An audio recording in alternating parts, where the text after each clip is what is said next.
We measure level of interest in what we're doing by the amount of microphones on the podium. So today clearly is one with a lot of interest, rightfully. Good morning, everybody. I thank, as I always do, Transportation Commissioner Diane, yes ma'am, Gutierrez Scicchetti, for joining me today. Let's get WNBC up and running here. Want me to hold it? No, it's okay. I'm really sorry. That's okay. I hold you. Governor Doug. This gives a chance for PIX to come in. You good? I'll return the favor. Okay. So Diane, thank you as always, for joining and for the extraordinary work you do. So today is the day. Tonight, work begins in earnest, I think, weather permitting, at 9 p.m. on the long overdue and much needed reconstruction of this bridge and roadway. Let us not kid anyone. This is the very definition, the quintessential good news, bad news story. The good news is that we are making this bridge safer, stronger, and a more reliable way to commute. There's no disputing that. The bad news is that it's going to take a long time and it's going to inconvenience a great many people. I just had a chance to briefly, across the railroad tracks, see with my own eyes with the commissioner and the senior construction management team who are doing an extraordinary job. Let me just start with this and make an observation that's quite apparent if you see it up close. It's an 80-year-old bridge. It was built by some commuters' grandparents, or frankly even great-grandparents. It opened, to put this in perspective, when a young Joe DiMaggio was playing center field for the Yankees, and its age is showing. This project is getting started probably much later than it should have, but it's also getting started not a moment too soon. We cannot allow for another day of structural deterioration and another day of engineers hoping this span doesn't have a major problem. The Commissioner and DOT have been upfront and out front with the public about what this project entails and what commuters should expect through radio ads, proactive outreach to mayors and local officials, social media, and public events. When I say local officials and mayors, I want to give each of the four mayors, Mayor Ganelli, Mayor Turner, Mayor Stack, and Mayor Sacco, a shout out to them and their teams and their level of cooperation. As you all know, 495 spans 4 communities. This communication, broadly and specifically, will continue throughout this project, including the website restorenj495.com, restorenj495.com, where commuters can sign up for updates and alerts. Diane and I both understand the frustrations commuters face every day already, and the lane closures here are not going to lessen them. There's the old saying, it's always darkest before the dawn. If you're a New Jersey commuter, it may seem like we've been stuck at that moment, but I can tell you, at last, the dawn will come, and it will come through projects like this. We are going to get our infrastructure back to where it should be and where it can support and sustain our economy and our people. Modern, safe, and reliable infrastructure is central to the vision that I have for a stronger New Jersey. And we cannot ignore the critical need to repair, and in cases like this, not just repair, but rebuild vital transportation infrastructure.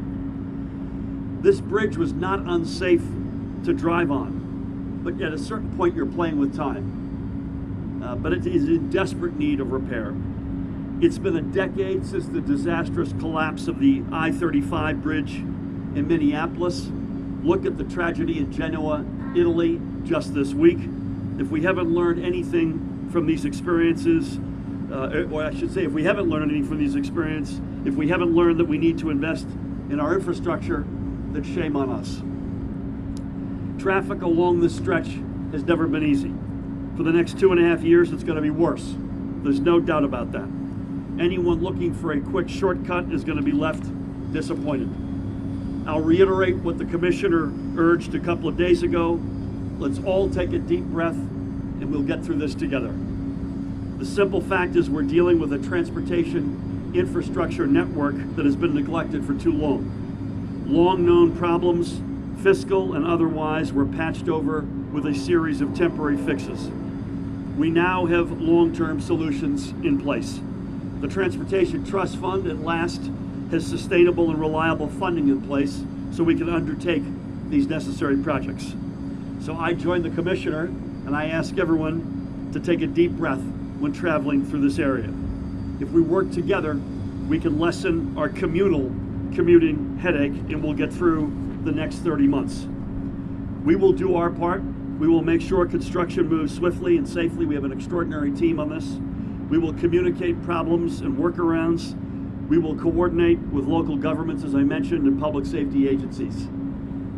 Now here's what folks can do who are listening in and watching. Some ideas: carpool, or use mass transit wherever and whenever possible to put fewer vehicles on the roads. Now consider the ferry services as part of that.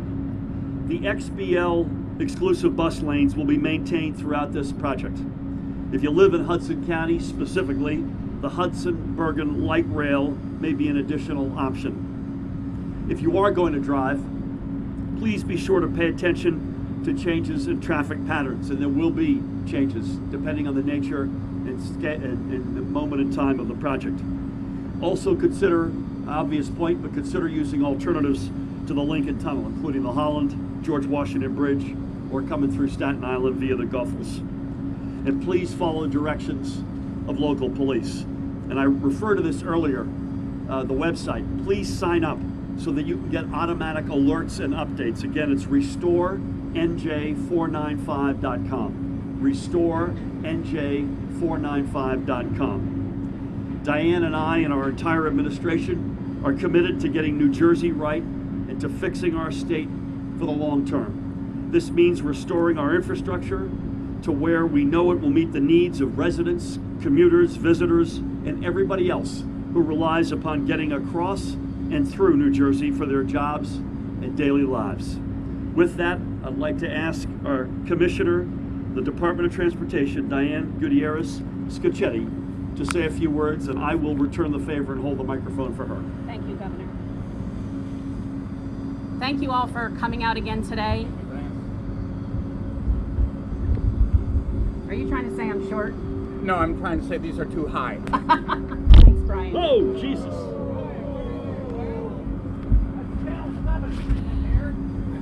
Okay. There we go. Everybody good? Oh. You did it again. Sorry. You're good. You're good. Someone escort Brian back to his seat, please. So I appreciate y'all being out here again today. This is a project that we cannot over-communicate on.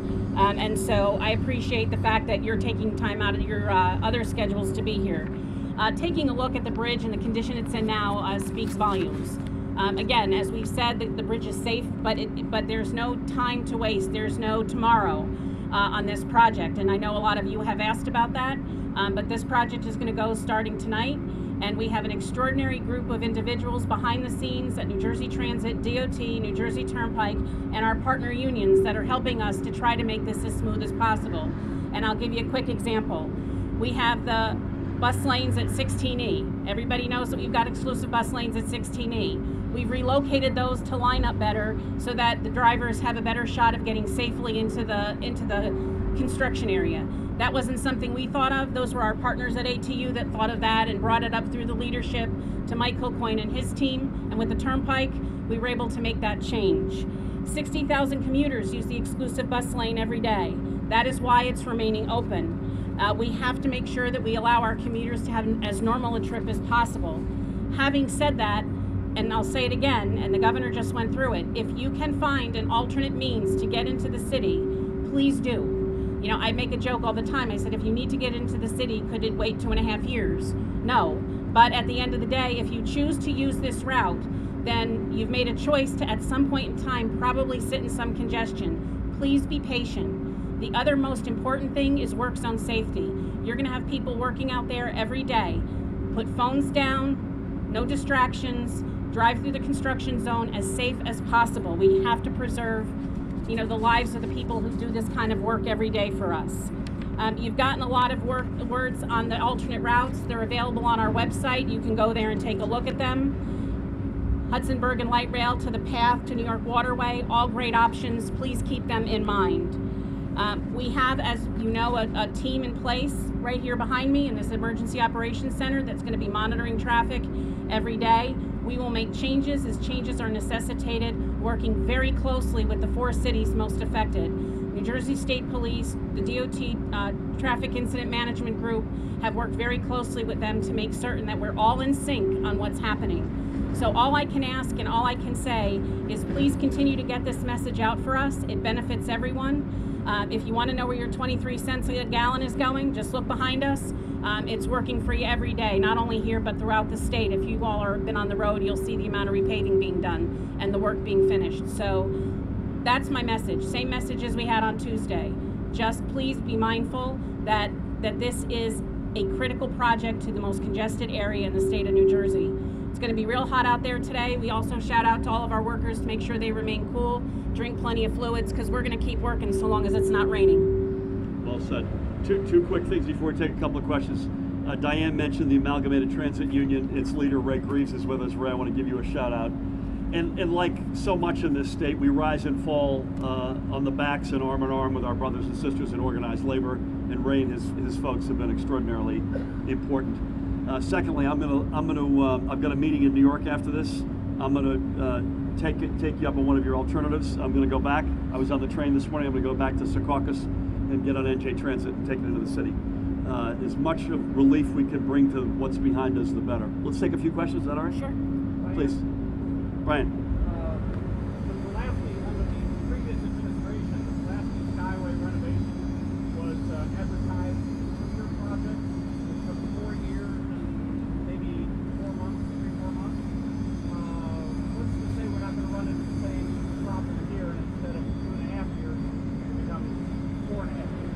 Good question. You know, Brian, I cannot make any guarantees to you, and you know that. But what I would say, when you look at the Pulaski Skyway project, we had a lot of issues with the contractor. It was a big project, and maybe it was a little bit more than they could handle. I wasn't here, so I can't pass judgment. What I would say to you now is we have IEW on this contract, a very reputable contractor. We have very strong penalties in place for late pickups on lane closings, as well as contract delays. So if I know contractors the way I do, they don't really like paying me money or losing money to the department.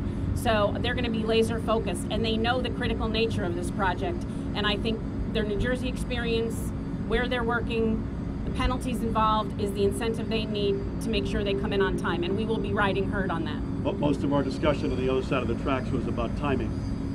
We've got an extraordinary team overseeing this. But I mentioned it'll begin tonight at 9 o'clock, depending on Mother Nature.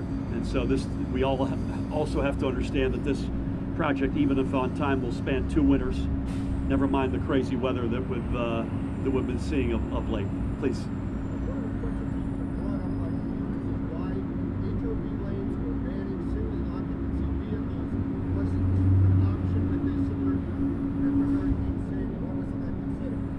Why we didn't put HOV on this?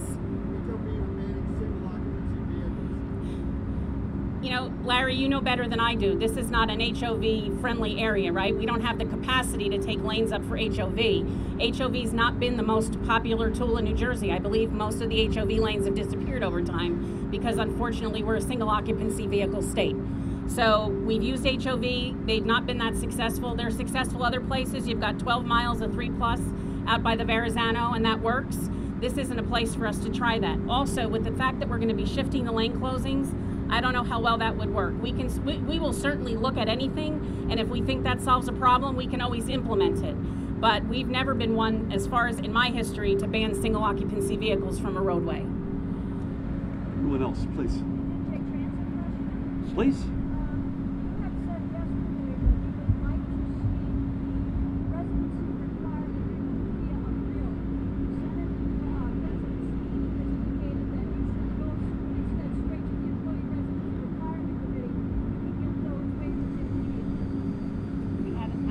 I'm not sure that. Yeah, no, we have in the past, and we haven't always had success with getting those waivers.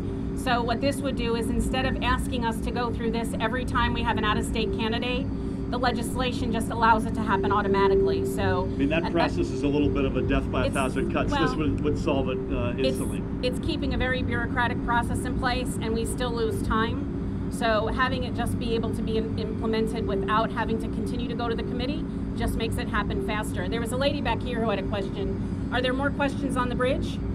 You're good? Okay. Yep. Elise?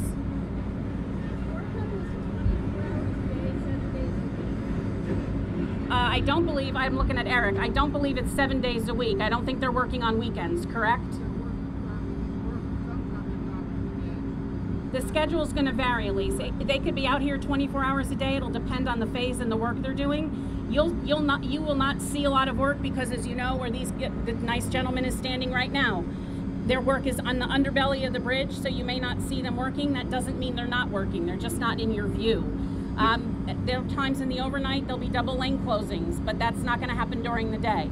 It just depends on the phase of construction. You've also got very dense residential realities. You go to school, I believe, right over here. So it'll depend on time of the year. For instance, probably a lot more latitude in the summer than during the school year. Anybody else? Yes. Hold on, anybody who has not? Please.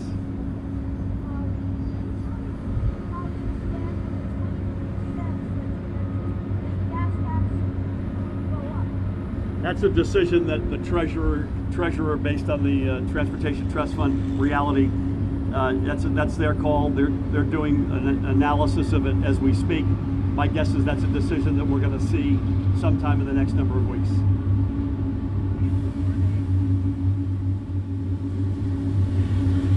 Thank you all for coming out. Appreciate it. Stay cool.